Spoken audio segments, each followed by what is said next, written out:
The following episode contains or may contain spoilers. So if you're spoiler sensitive, maybe beware. Yeah, you sensitive people. Get out. No, get in.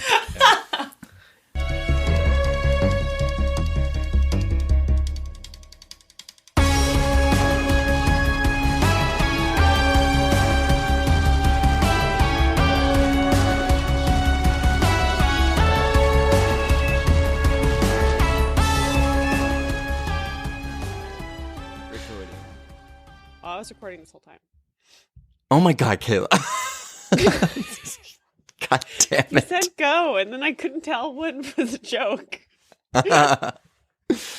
Okay, welcome to the Phantom Zone, 3 fans, 1 podcast, and a sea of comics. I'm Noah. Kayla, Jared. you always sound so unsure. Always yeah. with the long pause. I don't get Hell it. yeah. It's called timing, folks. Timing.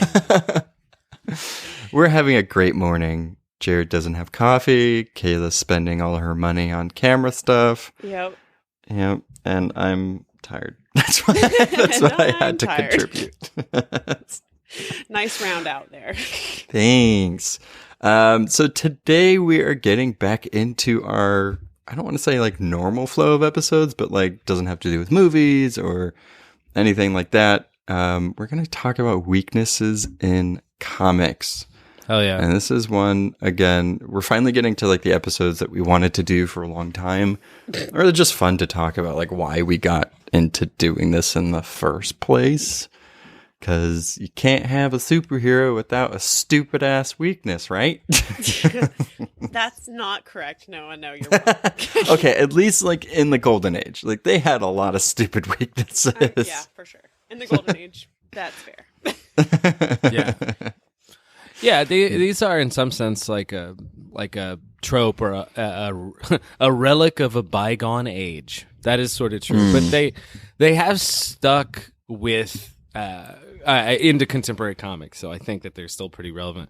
The other thing I like when people are like, well, this character doesn't have a weakness. It's like, well, that person has no powers, so punching him in the face is their weakness. That would be their weakness.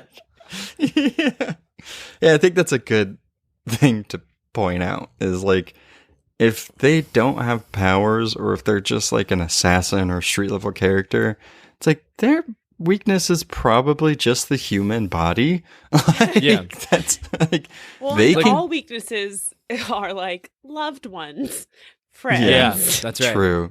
True. That's secret right. Yeah. identity. Yeah, I'm sure Batman could get the coronavirus also. So I You can just- Batman just, also has a weakness to daylight. Yeah, you could just imagine some street level character like getting shot. Like, oh, how did you know my greatest weakness? Being shot in the chest 9 times. Oh, it's my greatest weakness. Yeah, I mean, I think that's where it gets a little like, I think people tend to forget about that. And kind of fair, only because you have people like Batman or any other like ninja type character, and they're doing extreme things. Like, there's no way he'd be able to punch through that wall and not at least fracture one bone. Like, I mean, so it stands to be like, okay, maybe they have like, I don't know, weaknesses. I don't know. Well, I okay, think most of the so ones that we were looking at negates like a superpower is where we were Yes. going. Mm-hmm. well, and the Exactly.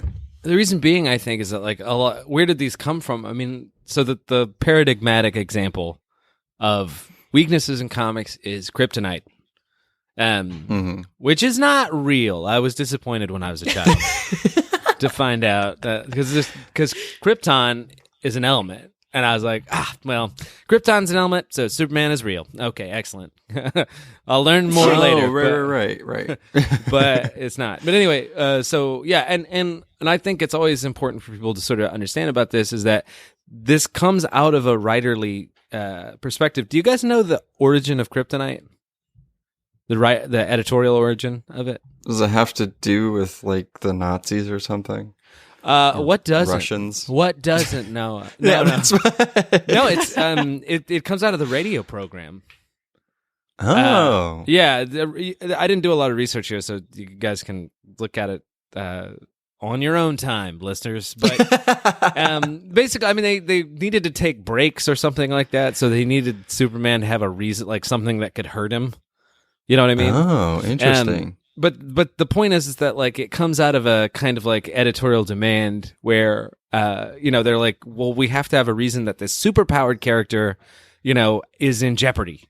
And with Superman, I mean, Superman, especially in the pre-crisis days, was like, I don't know, goddamn, almost completely invincible. Yeah. Because he had all those powers, but he was still fighting like burglars or whatever. So I think that a lot of times, like when with normal human characters, they don't need a kryptonite because you can come up with 1,000 reasons while they might be hurt or something like that. It's so many directions you can go with. Whereas with other characters that are like, cosmically powerful, if you don't create some reason that they could, be in jeopardy, then, it's kind of hard to like write. Or because then you have to like water them down. Right. I mean, there's nothing worse than, not worse, but like, how are you going to foil the hero, or how is there going to be a villain that stands up against the hero if there's no way for them to, I don't know, fight against them? Like if there's no, like there has to be a weakness for the story to keep going. There has to be a foil for the character itself. I just think that's just how they have to be written. There's no way that they can't have a weakness, because then you're looking at like the Century almost, where it's just stupid most of the time. Yeah, those characters suck so bad. Like really, we didn't talk about it in these terms, but we've talked about these characters on this podcast a lot as sucking, and this is one of the reasons. So we always talk about it as their OP. So we talk about Century and Scarlet Witch and Franklin Richards, and that's all true. They are OP, overpowered for the layman. But the thing is that one of the things that would pull that back a bit is if any of them had a weakness. It's like they give them, and when they do, it's like weird weaknesses like that, or like, okay, well, I guess Scarlet Witch deals with insanity, but she doesn't anymore. Yeah. So it's like, well, who doesn't? Yeah. You're not exactly. Special Scarlet Witch. I did. Can I throw in a little tidbit here, because I was curious about kryptonite, because I remember a long time ago something about kryptonite being discovered. So I did a little Google search real quick. And apparently, so kryptonite is real, is what the article says. It says, but get this, it's not green and it doesn't glow, but a mineral discovered in a Siberian mine has the same chemical composition as kryptonite, the cartoon-conceived bane of Superman. But then, creepy. But then you read Siberia. Right. Yeah. And then you read it to the bottom, and then pretty much they say, since the stone doesn't actually contain the real world element krypton, it can't officially be called kryptonite. Instead, it will be named jadeite, after Jadar, the site where it was found. So, kryptonite is real, but it's also not called kryptonite. So, name. There's that, guys. It has the same chemical compound, so that means that like they've described its chemical makeup in the comic books or something, right? And this matches that. Who gives? Who gives a it's shit? Funny. Like that's not cool, right? But it's funny. It's funny because they even say it doesn't contain the actual element krypton. So it's like, so why are you calling it kryptonite? No, Jared's right. That means they literally described in scientific terms what kryptonite would be. Right. Oh man, that chemist, or physicist, or whoever discovered that, they all hate him. This was back in 2007, by the way. So sure, but I'm sure whenever he's like, oh, I've discovered a new element, and using my encyclopedic knowledge of Superman comics, I know that it's the same thing, and everybody was like, I hate this guy. I hate him. That's like somebody walking into a sauna or something and being like, I just inhaled hard water molecules, so now I'm the Flash and I can run super fast. Yeah. Like, that's not how it works. Like, well, we have to rush you to the hospital. because you have been poisoned. Yeah.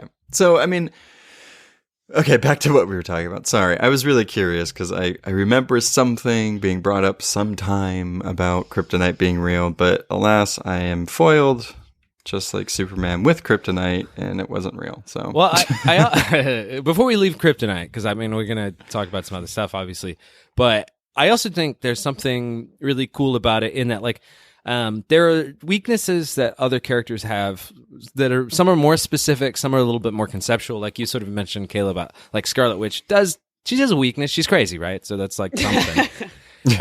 But that's sort of rarefied and kind of conceptual. I think what's cool about kryptonite, and it shouldn't always be this way, but it's very tangible, and it just has a specific look and a specific name, and it can be very quickly invoked, and it immediately changes the mood of the Superman story. So it's sort of like Superman's like, I'm flying along, and like, oh no, kryptonite, there it is, and it just changes just dramatically. In the movies there would be the green hue on his face.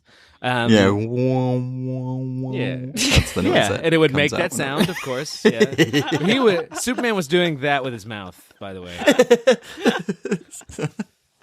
Yeah, but so, yeah, I mean, you made good points, and I think it does drive the story in some aspect. I really like that kryptonite is from his home planet, and I like, the fake science they brought behind it. It just makes sense. Like, it's like, okay, I get it. And they tried to adapt that in the movie, which, okay, very loose. Like, the atmosphere is different or whatever. I don't even know what they tried to fucking do. It's like, where's the glowing green rock? Please show me that. Like, I would be more on board with that than them being like, oh, because the atmosphere in the ship is of Krypton and it's different and whatever bullshit. But okay there, Noah? yeah, there's some things I don't like about that movie. You went into a road.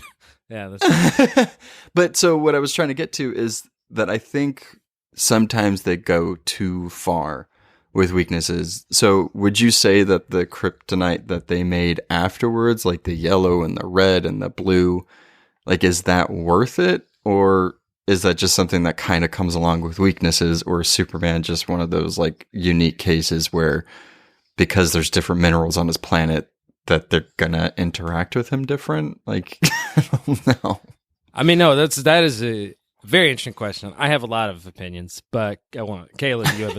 Kayla, do you want? I mean, I really do. I was like, I don't want to monologue too much here, so Kayla, do you want to field this one? But I love listening to monologues. Oh, yeah. Yeah, I think I feel like once a writer opens that Pandora's box, it's hard to shove all the different types of kryptonite back in. But I mean, like, it doesn't bother me as long as it's used in a really clever way. But still, I'm like, okay, well, you have to make sure that the stuff is harder to find if it is going to be their Achilles heel, because otherwise, Lex Luthor could just have all of his side henchmen decked out in armor made of kryptonite and be like, what are you going to do now, Superman? Right. Absolutely. Yeah, I think I completely agree with that point, because I feel like, that monkey idea, like, this is a really poor way to describe what I'm trying to describe, but like that idea where like a bunch of monkeys in a room with typewriters will eventually make Shakespeare. You know what I'm talking about? You heard that before? Well, look it up, because anybody. I'm so offended right now. I don't. It's a very tried and true expression. You guys are unfamiliar, and that's fine. But here's the thing: the idea is just that, like, with enough repetition, you'll eventually strike gold. I think there's a thing where, like, so people forget, if you're not a comic reader, for even a character like Superman, every month there's 1 to 2 stories, maybe 3 stories going on, and you do that for, I don't know, going on 80 years or more. You're gonna get almost any idea you could think of is going to be written in the comics. And so my point with kryptonite is sort of like, the proliferation of kryptonite, like all the different kinds, all the different colors, I think just comes from the fact that, like, that's a theme that could have a lot of variation. And it's like, hey, what's another story we could do? Well, what if they discover a new kind of kryptonite? This time it's pink and it makes them gay, and that's real. There actually, I mean, there actually is a pink kryptonite, and of course it's with Supergirl. And do you know what it does? Does it make him gay?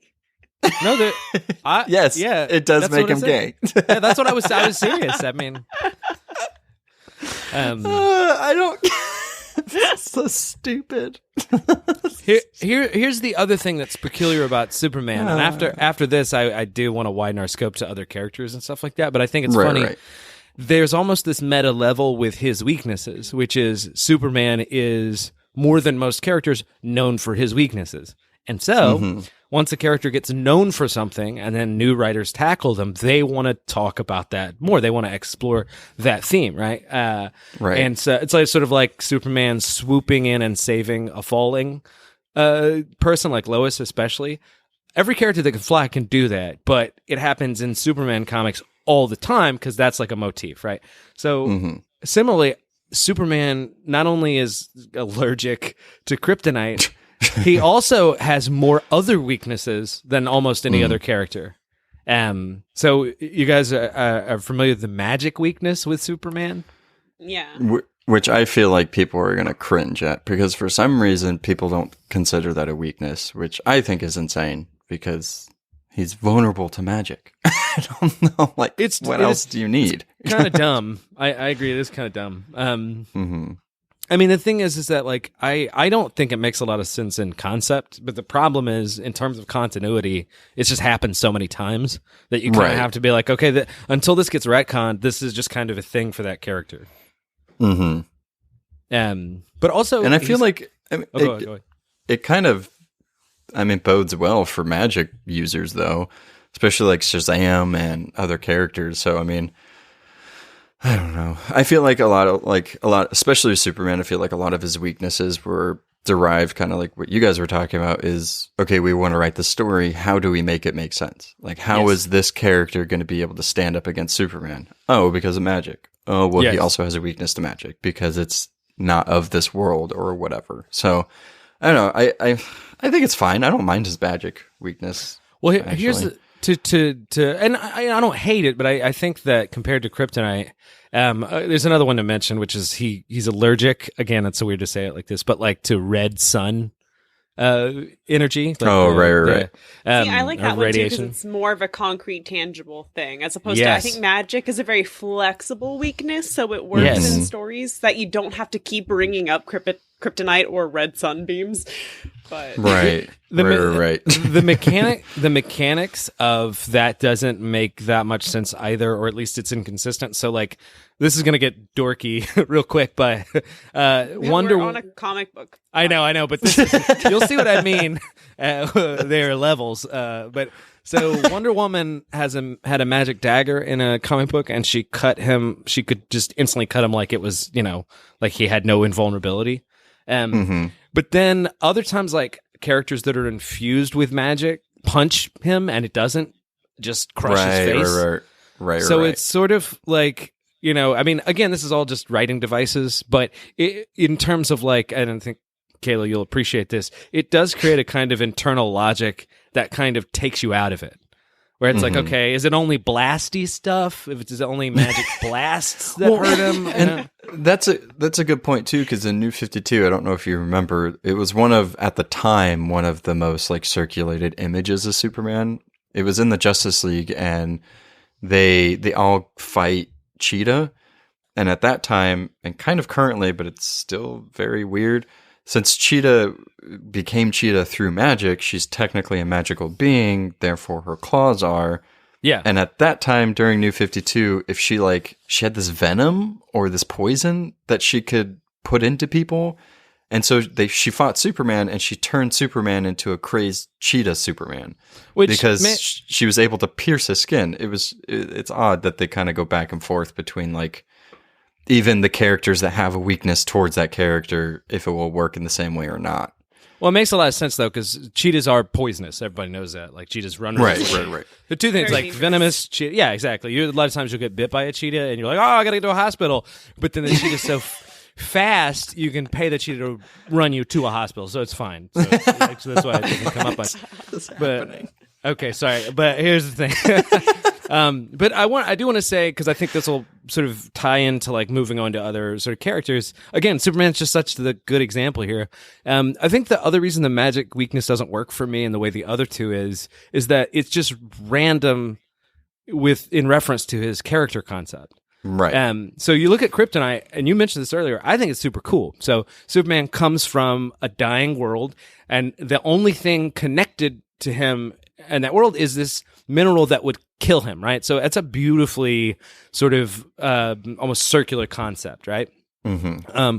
Also, there's other things like the Bottle City and Brainiac, but the point being is that like this thing kills him, but like magic, it's not like that's the opposite of Superman. It's like if he was this tech character and he was weak to magic, that would be like, okay. So to me, it's just so random. It's almost like Superman. It's like, I'm allergic to Bulgarians. I can't be around them. Like, I mean, I guess, but why does that have to do with you? But see, I kind of read it as more universal. Like, you're not special, Superman. I'm weak to magic too. Right. Yeah. To me, it makes sense. Because he's not a magician, he's not known for mental prowess, for casting spells. So again, I kind of like that only because then we don't have to have kryptonite in every single story. We don't have to have red sun in every single story. We can have something versatile like magic, where it can take many forms. It can be magic blasts, like you said. It can be magic trickery, like Loki does. And I know that's a DC Marvel crossover there, but. Hey, if anybody was to cross over, I feel like Loki could do it. Because he's magic. Yeah. I mean that's true, and I if that's what the Superman weakness to magic is, I completely agree. Like, he shouldn't have any special defense, but you almost get the sense he's especially allergic to it, because like if you compared like Martian Manhunter and Superman, neither of them are mages or whatever, you get the sense that like if Superman got blasted by a magical bolt of energy, right? That would hurt him more than Martian Manhunter. Yeah, if that makes sense. I don't know, but you like the way they talk about it, they're not just like he has no magic shielding. They make it seem like he's like just he's a magic weaker. Bitch. He's specifically weaker to magic. Yeah, it is a little odd, and that's. I mean, I guess what I was trying to get to with the whole cheetah thing, like that one story, he was really susceptible to it. And then other times he's not. So, I mean, I think it's just really a writing device and when they really want to use it or not. Because, I mean, they have to tell the story. And if the story could be over in 2 seconds, then I don't think they'll write it that way. And speaking of Martian Manhunter.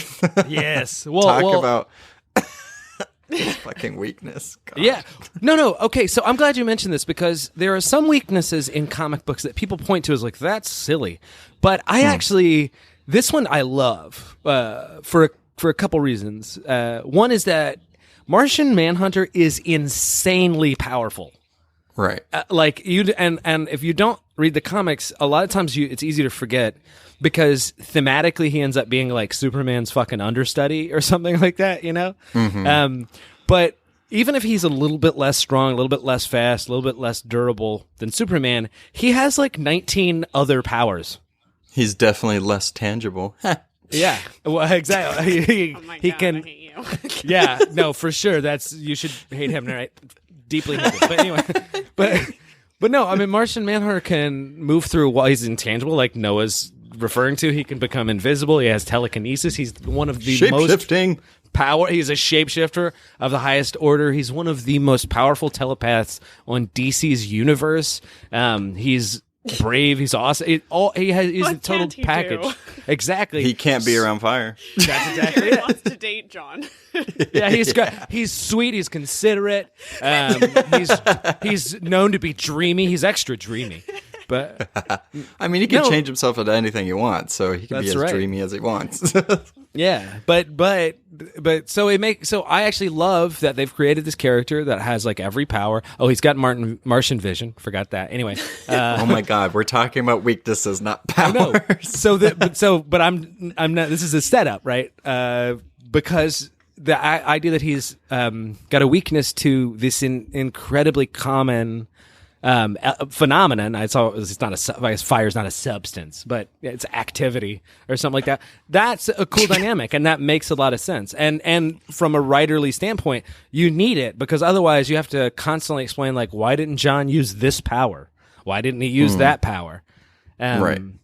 I think that gets forgotten in this a lot of times is that like if you take away these weaknesses from very powerful characters, then in comics, especially in like the Justice League where it's an ensemble thing, you have to be like, well, why didn't John just use his telepathy? So you just have to inconsistently forget, what the characters can do so the story's not over immediately. Whereas exactly.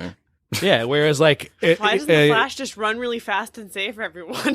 I mean, exactly. Every story and every villain could just be gone in a second with the Flash, but does he do that? No, he constantly gets tripped and put into different timelines because that's how the Flash runs. No, I mean, but the Flash's weaknesses are super smart, right? Like, so I think being knocked unconscious at very inconvenient times. So yeah, I mean, so that's a good. I mean, honestly, like we don't think about that much, but he has a physical body, right? That's more or less human, so he can get like sidelined. That's you need that. Because if you had Superman with the speed elements of Flash, Superman's fast. Everybody knows that. But if Superman could do what Flash could do in a speed department... Flash is faster. This is not only is he faster, he can do shit with speed that, like, Superman doesn't come even close to. Like, you know what I'm saying? So it's sort of like if Superman had that, he would be absolutely unstoppable. So it's, you really do need, elements for the Flash where it's like, okay, he can be hit on the noggin. Yeah, but before we get into, I guess, their powers being their weakness... Yeah. Can we talk about, since we talked about Martian Manhunter having, and Superman technically having weaknesses to physical objects or physical type phenomenons or things, can we talk about some other ones that have the same thing? So yeah, of course, yeah. One of my favorites, only in the weirdness of it, is Green Lantern. And Alan Scott. Yeah. And his weakness to wood. Wood. Just... a desk, twigs. No, I see. This is where okay. So later on, we're going to talk about the good, the bad, and the absurdly ugly, or something like that. But when I was looking at these weaknesses, I got to be honest. I'm like, I love all of them, with a few exceptions. Of course, you do. I do. I just love them because I love comics so much. I love the tropes that come out of them, or whatever. So the rationale behind Alan Scott's wood allergy is that. I like how you keep calling them allergies. I know, it just seems right to me. It seems right. They can't just have an EpiPen. That's not how it works. So the whole idea is that Alan has a different form of Green Lantern energy. It's magical. It comes from the Star Heart, and different continuities have had different I think sometimes it's the Guardians that have harnessed the Star Heart. And sometimes he's just completely independent. But the Starheart energy is supposed to be growth energy. It's almost like Aristotelian, like the world is like a plant or something like that. Like the world grows. That's I love it. I think that's amazing. And Alan's, and it's green, right? His energy is green. So the idea is he's organic material like that is supposed to now. That had to be beefed up because originally they was just he's allergic to wood. He hates splinters or whatever. But I think it works. I think the yellow one is actually harder to go with, honestly. The later weakness. Yeah, I mean, it's just they really... The color yellow. Yeah, I mean, what were they okay, because his power is green, it's what's the opposite of green? Yellow, but you need yellow to make green. So, which I don't know. Yeah, which also is not the opposite of green. It's what I mean? Right. It'd be purple or something. I don't know. Yeah. No, it's red. Oh yeah. No. Yeah. Yeah. You're right. Color wheel. No, I mean, I don't know. But then you have examples of people being have allergies, as you put it, to physical weaknesses, so Malekith, elves, and the fairies, to iron. Yeah. Which, that is weird in itself, but I'm more accepting of it because there's countless stories with elves and fairies and stuff and ghosts sometimes having the weakness to iron. Yeah, absolutely. I think that makes sense because it has like mythological roots, Right, and that's right. kind of one of the weaknesses. Again, that sounds silly on the page, but when you delve into like the creation of these characters and why they're elves or fae and things like that, it makes complete sense. So Right.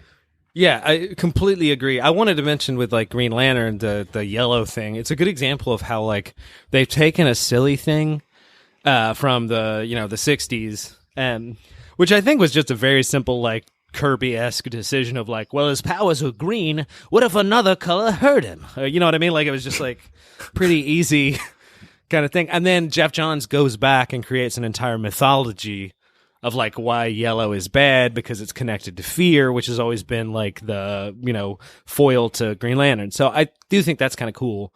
Even though on its face, it's cool it's dumb. like 40 years later, but yes, yeah. but that's what we're dealing with, though. You know what I mean? Like it's one of those things. Like a lot of stuff that started in the 40s is goofy, but then as a comic reader, as it continues, like when we read it now, it's like, oh, they made this really cool. Like if they were still doing just like yellow hurts Green Lanterns, like I think that would be kind of, Stupid. if they hadn't evolved it, it would be hard to read. Yeah. Yeah, so I mean, I can't really think of. I mean, I know Superman also. I mean, I wouldn't call it a weakness, but like, I mean, lead. He can't see through lead, which I believe. What are they called? Like the Daxamites or so? Daxamites. Yeah, Daxamites. Their weakness is red or lead. Sorry, not red. I'm thinking of colors here. Green Lantern stuck in my head. Yeah, and it's kind of. It's funny that he can't see through it, but then the Daxamites, which is Mon-El, is a Daxamite.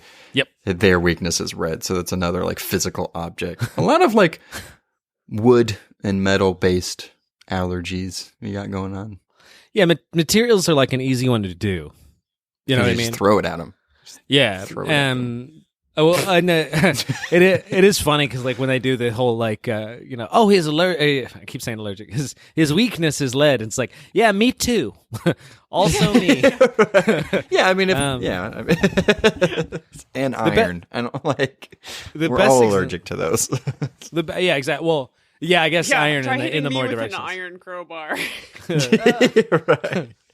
Jason Todd knows that all too well. Yeah, but. It's probably steel. Ouch. Probably not iron, but that's fine.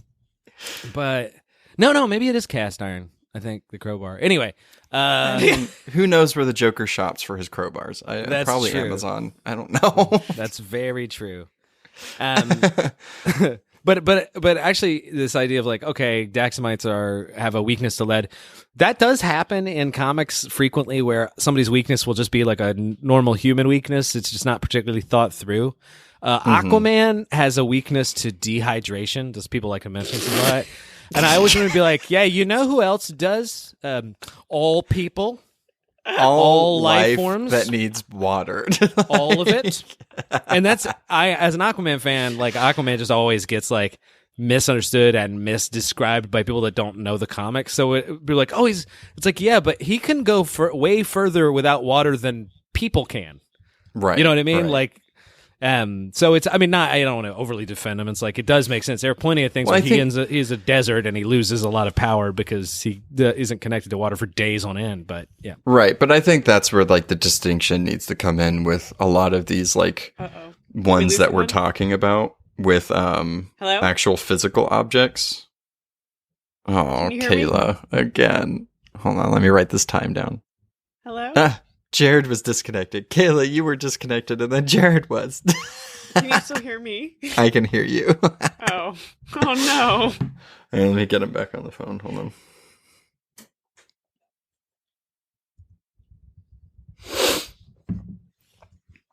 Nobody press pause. Just let it keep playing. That's what I'm doing. Okay. Jared? Yeah, I'm here. Okay, I'll pick it up where I was at. Yep.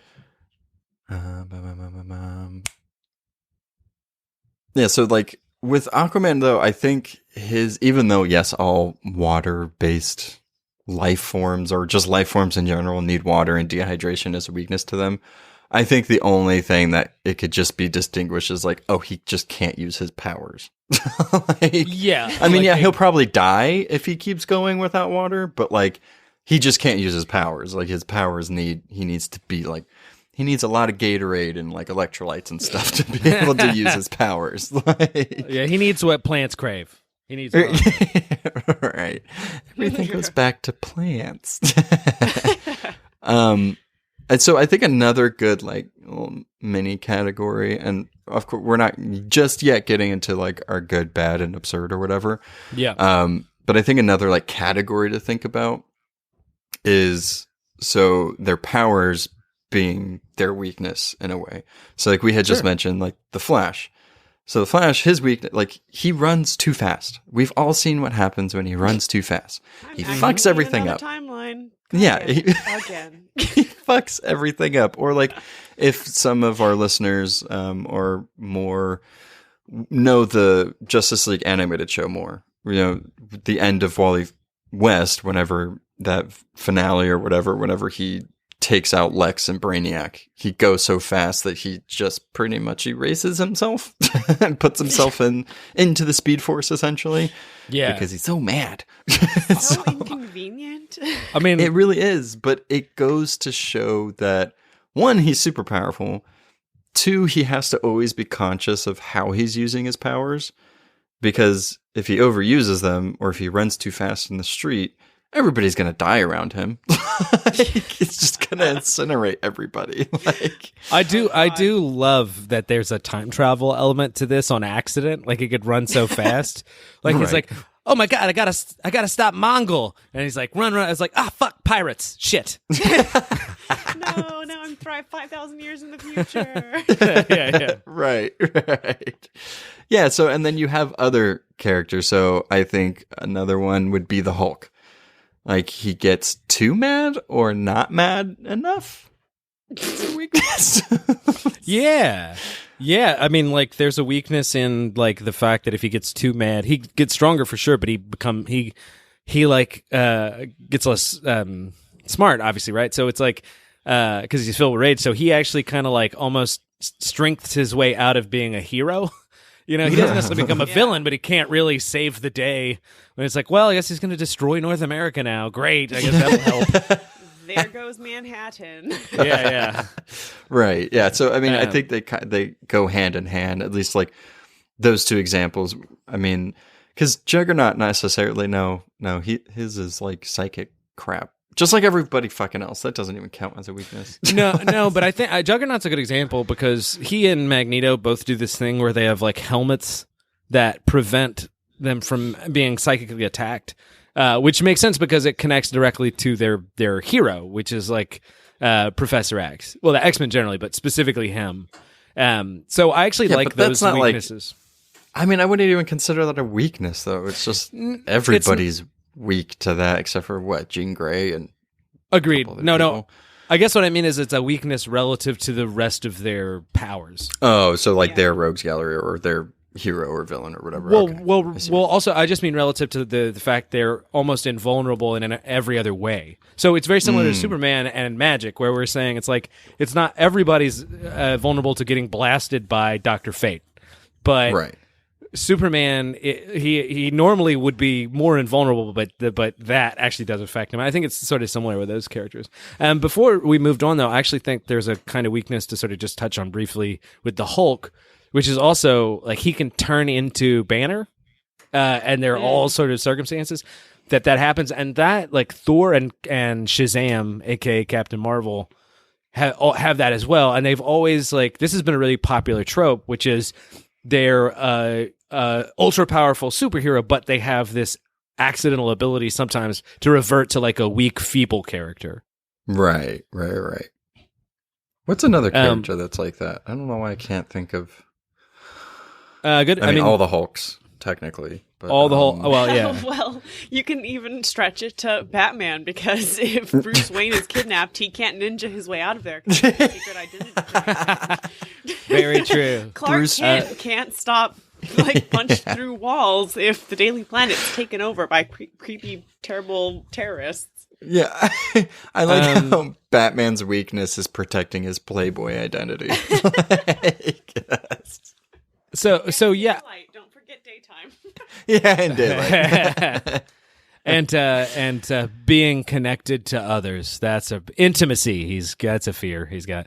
Unless your parents died, and then he's all for it. Oh god. But also, like, to the question, like, any character that has like a item that gives them power, that's like they lose the item, they instantly become normal. Like, so Green Lantern, I mean, even though you don't think about it because it's hard to take that ring off, he's definitely got that going on where it's like if he loses the ring. I was trying to think. There's the original Captain Marvel would turn back into Rick Jones, like they would switch bodies. So there's Same and the thing other thing with Thor and his. I mentioned him. Him and Captain Marvel. And actually, I mean, Thor's a great character, but that part is pretty because he's mythologically ground. But that part's pretty derivative of Shazam. You know what I mean? The idea that he would be this godlike character and then like turn back into like a normal person or whatever. Oh yeah, that's a good one about turning into not even just an adult man, but a child. Yes. But I mean, it is. I like his Shazam's weakness. Only in that, like, you have to get him to say the name. Hey, Noah. Yeah. Don't go too far into this, because that's one of my picks. Oh, well, you mentioned his name. No, I think that's fine. You can edit this part out, but that specifically the name part, that's like what I want to capitalize on the absurd issue. You know what I mean? Okay. So should we get into our picks then? Yeah, I think we probably. Yeah, I think we nailed this pretty well. Yeah. Okay. I just made a note of the time. I'll just edit that part out. Cool. Okay, we'll do good, bad, and then absurd. Okay, so picking it back up. All right, so we decided to pick. Each of us picked like one of each of these categories: good, bad, and absurd. And they kind of vary. It was hard to pick a bad one other than the ones that we already talked about. But at least for me personally, because I was like, I like some of these weaknesses in these characters. But I don't know. It was hard to pick. It is really hard to pick. I don't know what I'm picking until I get to that category. So wish me luck. We're so prepared. I have a couple notes, but it was really hard. Yeah. So I guess we'll go with like good, like what we feel like is a good weakness for a character, or at least that you like personally, like how it's written and everything. Whoever wants to go first can go first. Why don't you go first, Noah? I didn't pick it yet. Okay. So I'm going to pick Jessica Cruz as good. And the reason, so her weakness, she's a Green Lantern, but the color yellow doesn't necessarily apply. Wood definitely doesn't apply here. So her weakness is more of like herself, which she's mentally going through. She has PTSD and agoraphobia. And the reason why, and I've talked about this a little bit already with her specifically, but the reason why I wanted to pick her as a good is because the way it's written, it makes sense. It's super organic to the character because that's where she came from. That was the starting point for her character. Mm-hmm. And she didn't even become a Green Lantern after that. She was a Power Ring and then became a Green Lantern, which she still doesn't understand why that she became a Green Lantern. But there's something about like the way it was written. Yes, it was of course born out of tragedy and it was a traumatic thing for her. But we've talked even in the Death in Comics episode where something tragic will happen to a character and then the next page, even sometimes the next panel or the next issue or whatever, they're completely over the trauma. They're done with it. Like their wife of 40 years just died and they're like, well, now I got this girl now, so I'm fine. So it's like, it's real. It's super refreshing to see a character not only dealing with something that hundreds and thousands of people deal with, like it's just super relatable, but it's ingrained in her character. She still goes through it. She still has moments of doubt. She still has a hard time getting out of bed, even getting out of her apartment that she was in for 2 to 3 years because she was terrified that she was going to get murdered. I love that it's not just a Green Lantern and their weakness is taking the ring off, but she has to constantly second guess herself and kind of do these like affirmations in her head and like really psych herself up to just do the simplest thing. It's just refreshing to see such a relatable character. And in that is why I think her weakness is cool, but also sucks. Nice. And also Terrible, tragic. Yeah. I like that it's sort of a psychological weakness, but it's specific too. Because like sometimes that maybe like a character is kind of like arrogant or cowardly or whatever, and you could define that as a weakness. But this actually feels, again, it has a more specific kind of texture to it, and so I do like that. It reminds me of like how Storm is claustrophobic. A lot of people don't know that. But so it's like, it's not just, they might get upset or be depressed or something like that. Those will all be real things, but those feel sort of like vague and broad. Whereas this is a very specific situation that could cause them to like lose their competency or power. Yeah. So I think that's a great one. I'm always a fan of the human weaknesses, especially when it deals with, like you were saying, things that aren't normally addressed, like actual fears or trauma. So yeah, it's refreshing to see, and it's refreshing that they keep it up. Like, she's gotten better, and her being a hero has helped her deal with that kind of thing, because she's now in the far sector, in the farthest reaches of the galaxy. So talk about an agoraphobic conquering their fears. Like, yeah, it's really cool. I mean, that's why I like it. So, next. Okay. I can go next. So I went with Captain Atom, and his weakness is his suit could be ruptured and everybody would die. Oh my god, that's the one that you picked. That's for a good one. Yeah, because actually it's very similar to the Martian Manhunter thing. Because I look at this from a story perspective, not from a weird fantasy perspective. So in other words, like a lot of times when you talk about a weakness to a character, non-comic fans are like, well, I wouldn't want that. That wouldn't be fun. It's like, yeah, okay, fair enough, but it's cool in the comics, right? So in other words, so I want to say, if you don't have a sense, Captain Atom is this character in DC, and he's got this thing called a Dilustel skin, and he's in this suit that contains essentially like a nuclear reactor. Or a constantly exploding nuclear something. I'm not a physicist, but it's a lot of bad in there. And it makes him insanely powerful. He's like Superman level powerful. He can blast people. He's really strong. All that kind of stuff. Fly. All kinds of cool stuff. And it's not like it's paper. You know what I mean? I think sometimes you can overstate this, where it's like, it's still insanely difficult to sort of penetrate the skin. But if it does, he'll go nuclear. He'll go. You know what I mean? Yes, exactly. And what do you call it? He'll either explode or you'll get like fallout everywhere. So it's real bad. But I think it's those stakes might be a little too high for me personally. Yeah. No, I would absolutely. be terrified. but what I also like about it, it's kind of a metaphor for the bomb generally, like the hydrogen bomb, which is sort of like it's this insanely powerful weapon, and you hope that it can be used for good, but by even using it, it's insanely destructive, and it's also like by putting it on the table in terms of like an offensive option, it also immediately represents the scariest negative scenario. And I think that's what's kind of cool about it, is like if you imagine like you're Captain Atom and you have this ability, these powers and stuff like that, but you know that if you make huge mistakes, it's not just you're gonna die, like the entire island of Manhattan will be melted down or whatever. So I've always thought it was like a really cool like it's like he's wearing his weakness all around him, and his weakness is his power. So I was like, okay, that to me is well written, and I'm totally into it. It's truly terrifying. He needs to be in more comics. Just saying. Indeed. All right, Kay, let's pick. Yeah, well, so I have my main choice and then the honorable mention choice. Hell yeah. My main choice was, it's kind of similar, and I chose it to a similar reason that Jared chose his. And it's basically an assault to the senses on Daredevil. So like loud sounds, overpowering smells, because that, like, I mean, his powers and his abilities enhance his natural senses, of course, minus sight.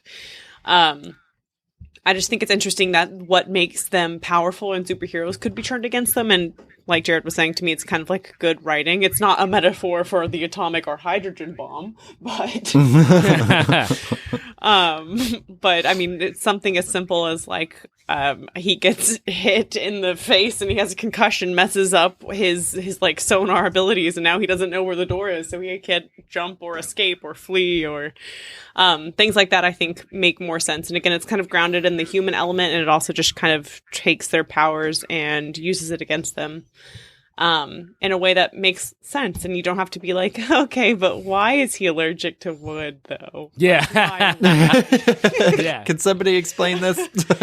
Honorable mention though was the loss of worthiness for Thor. Only because I feel like that has really good narrative implications. Like you can write some really good stories about why and how and gaining that back. And so I thought that was worth a mention. That was like the last 8 years pretty much. And I mean, right? They wrote an entire huge arc and a definitive Thor era just on him being not worthy. Like, Yup. It's like this creeping weakness too, where it's sort of like, unlike kryptonite, which is either present or it's not, the worthiness, and this is actually being fleshed out in the comics a little now, there's a part of that that's kind of always the sort of Damocles for Thor. Mm-hmm. You know, where it's like, and because he still has other powers, he doesn't rely on the hammer totally, but it's still like it represents a lot, or like, you know, can he even be a hero, that kind of stuff. Yeah, it's like one of those things where it's like you let's just hypothetically say that you're going to be performing this like piano piece in front of a lot of people. It's like, you know, you can do it, but it's like in the back of your head, you're constantly thinking like, oh, what if I mess up? What if I do this? It's like that creeping doubt that's always there.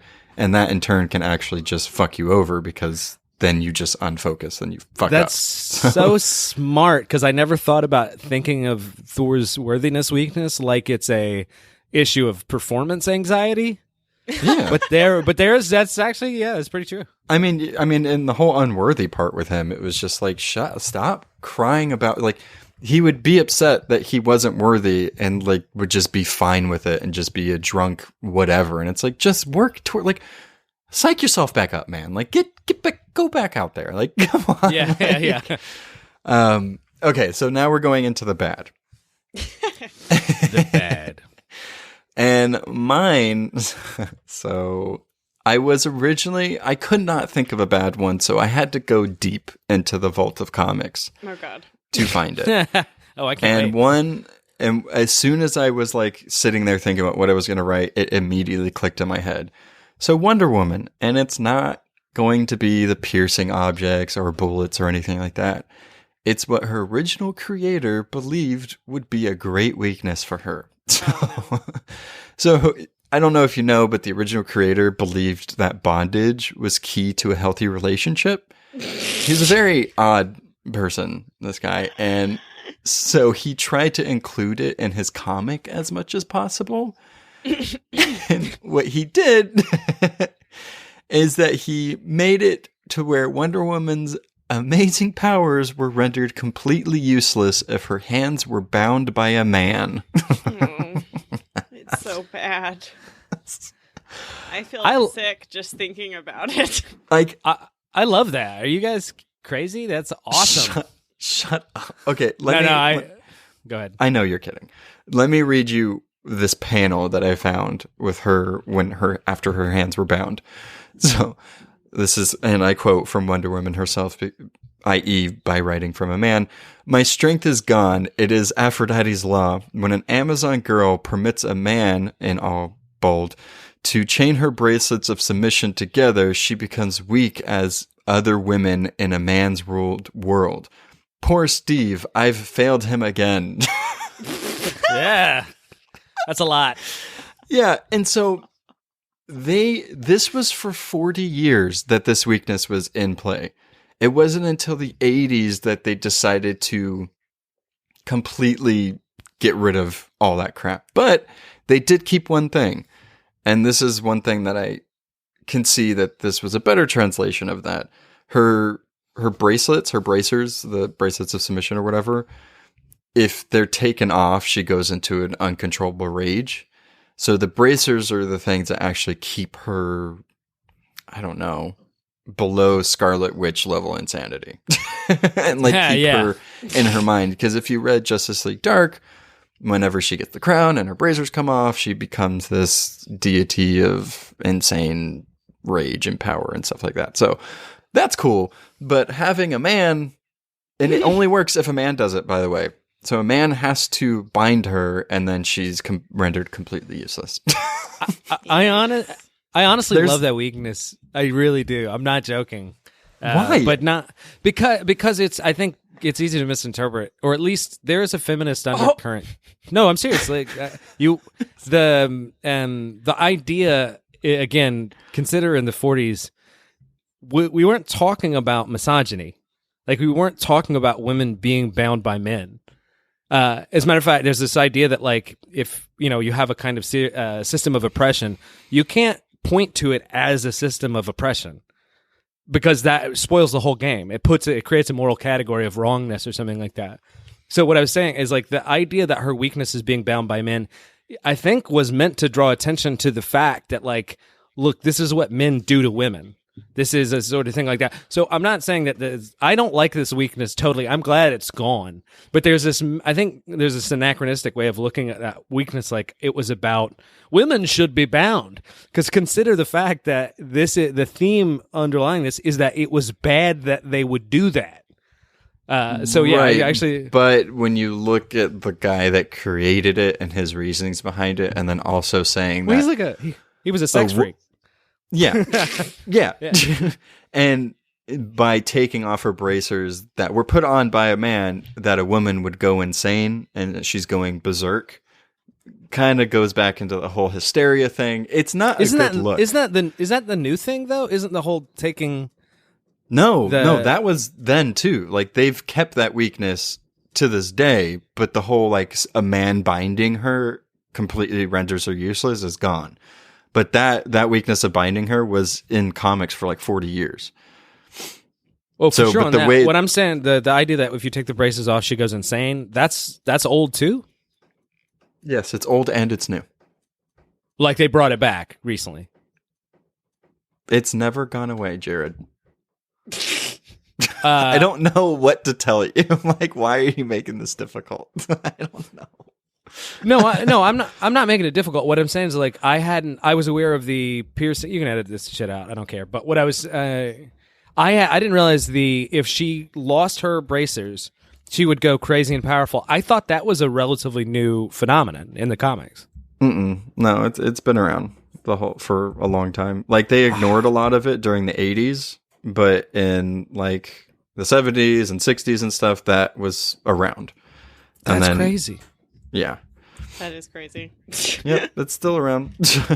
But yeah, the whole weird sexist kind of just not good writing. It's not a good look. And that's why I don't like it, because Wonder Woman don't need no man. I'm looking at you, Steve Trevor. Hey. I don't like Steve Trevor. Steve. All right, who's got the next bad? Wait, it would be me. Why don't you like Steve Trevor? I just don't like him. I mean, half the time he's just kind of getting in the way, and then she's always having to save him. You're so mean. Yeah. I mean, I'm just saying, like, out of all the love interests of, like, my favorite characters, he's just kind of blah. I think that you don't like the idea of a male damsel. Yeah, you figured it out. You got it. Sometimes you just need all right. damsel. Go, Jared. God. Apollo was a male damsel. Midnight. I know, and I loved it. I know. Okay. So mine actually is almost similar to the Thor weakness, my bad one. Which is to say, it's not that I think this is inherently bad in the same way that I don't think the Thor worthiness thing is inherently bad. I think it's actually in concept really good, but it's an example of how sometimes concepts are prone to poor use, and mine is Gladiator's self-doubt. So if you don't have a sense of this, on the Marvel side, there's this character called Gladiator who is like the closest approximation to Superman. He's a direct reference. He's looks nothing like him. He looks like what I love about this. They sort of like took the Superman concept. Like, what if Superman was really an alien? Or at least like really looked like mohawk, different skin, different. I love the image. I think it's purple skin, giant mohawk, just really cool. So he's got all the same powers as Superman for the most part, with a few exceptions. I mean, his weakness, he actually has a weakness to like some rare radiation similar to Krypton. But the issue is that if Gladiator doesn't believe in himself, if he doubts his own abilities, he will lose his powers or be greatly diminished. So the concept's cool, and actually, where this came from, the origin of it was Fantastic Four, and you could tell that they just needed a way for Gladiator to lose, because he's absolutely outclassing the Fantastic Four, just beating the shit out of them entirely. And then Reed Richards figures out that Gladiator's powers are psionically based. Now, he doesn't have telepathy or telekinesis necessarily, but, the idea is that if he doesn't believe himself, so they trick Gladiator into thinking his powers don't work, and then his powers really don't work. And so he loses his powers. Gotcha. Okay. So we're in a good place thus far. And if you don't know, this is actually a reference to Superman's reboot in the 80s by John Byrne. John Byrne tried to explain Superman's powers as psionically created. Yeah, awful. Stupid. Yeah. I mean, it was like they were trying to I think some good and bad, like, so Superman gets mostly like bad. Well, I don't know about that. So remember, this is also when they depowered Superman in a really good way. They tried to make him because before he could like sneeze out planets. It's ridiculous. So they made but I'll put it this way: the Superman levels you're aware of now, that's basically post-crisis. That's John Byrne, right? And he was also trying to explain, how does Superman pick up a mountain? Why doesn't the mountain fall apart? It like just doesn't make any sense. And so the idea was, okay, he has a kind of like telekinetic field that's like happens intuitively. It's the same thing where Superboy's tactical telekinesis comes from. It's sort of anyway. Here's the point. So that's why we're in this. That's why we're in this mental zone with Gladiator in the first place. But here's why I don't like it, and I think this actually applies for the Thor worthiness thing. Is that it's like a weakness with no limits. So you know how like the whole idea of a weakness is supposed to limit the power of the character. The problem is that there's no reason or time to not invoke this weakness. And I love Gladiator as a character, but they use this almost all the time. And inexplicable. He's one of the most powerful characters in the Marvel universe, but he just inexplicably doesn't believe in himself sometimes. You know what I mean? And so it's sort of, hey, people can have bad days, okay? Yeah, but it's too much, and it's worse because it then stinks of like writerly plot device. You know what I mean? So this is one of those things where it's like the concept of the weakness is kind of good, but it gets so overused, it's actually kind of hurt the character. Where it's almost like, well, of course he's going to lose. He won't believe in himself. It just I think it doesn't work most of the time. Agreed. Kayla. Okay, so I'm not very impressive in this one because there's so many bad weaknesses to choose from. And we've already talked about a lot of them, like the color yellow, like wood, like remember that character Ghost? She couldn't phase through Jade for some reason. Which is dumb because who has Jade on hand? Like, that's my point. Aquaman with dehydration makes sense, I guess. No, it doesn't. Everyone has that problem. I really don't have a choice. I don't have just one singular thing. I think my biggest thing for worst is when it just feels like creators spin the wheel and like land on a random element and go, that is what their weakness is. They're that going to be helium. They can't, that makes their voice way too high and it breaks the sound barrier and everyone dies. That's their weakness. I mean, that's Black Bolt right there. I think Jade too, like Jade as a weakness, it's so rare that like Ghost not be, it's like they're trying to manufacture its use. Are you trying to? to I was to say, so 99.999% of the time you're fine.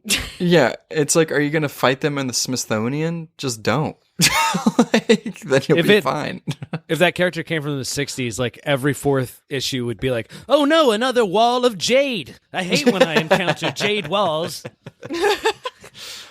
All right, absurd. My favorite category. I went back and forth between two. One of them I like both characters. So it was either Black Bolt or Mr. Mixaplex. And Black Bolt only in the absurdity of his power, that like his weaknesses just don't talk. Like, Yeah. I mean, if he does a whisper, everything in front of him shatters and explodes. So like, and the little tuning fork on his head helps him, his energy conversion into doing other things. Like he's very powerful and he just can't speak. So I think that it's really cool. I think it gives a challenge to the writers, but Mr. Mixaplex is the one that I will talk about only because he is absurd.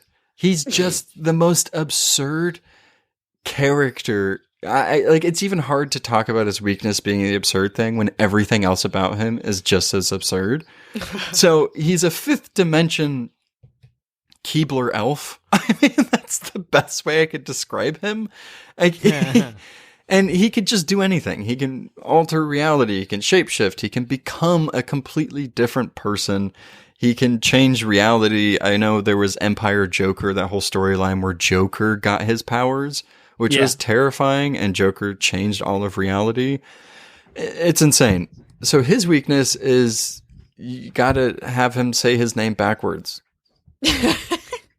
And it sends him home for up How to... do you trick someone into doing that? Superman did it quite a few times. But like the key to doing it is just frustrating him.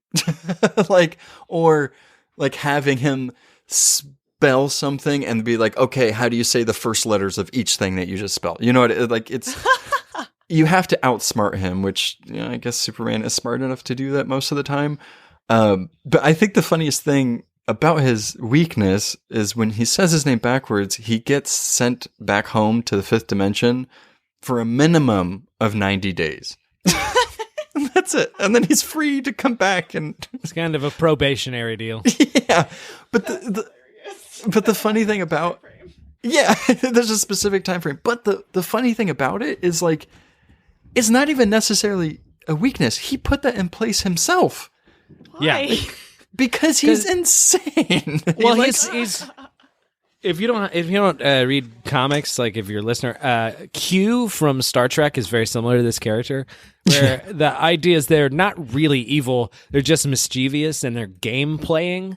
So Right. it's sort of like it's only fun for Mixie if he's got like something, it's like he doesn't just want to go and just completely just dominate and rule the world or whatever. Yeah. Also, there's some other powerful characters out there that if he did, they would intervene.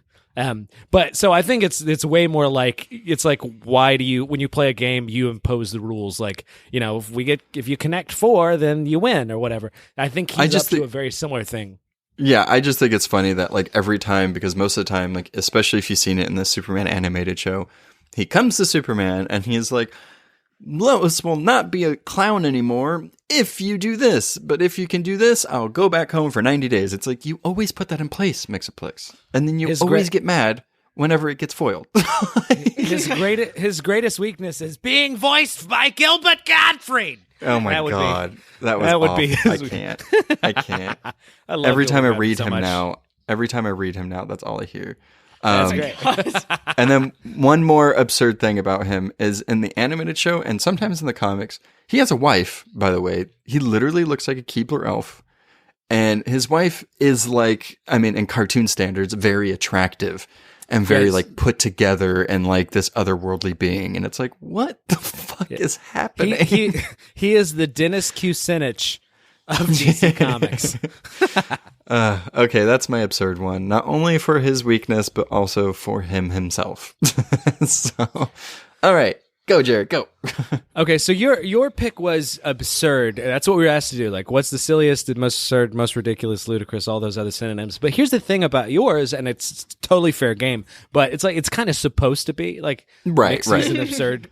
He's an absurd character. It was an He easy should be pick. absurd. Yeah. No, it's good. It's perfect. My pick is it's absurd, but it shouldn't be. And my pick is Shazam's saying his own name and then losing his power. I have mentioned this on the show before. It is so stupid. And here's the thing.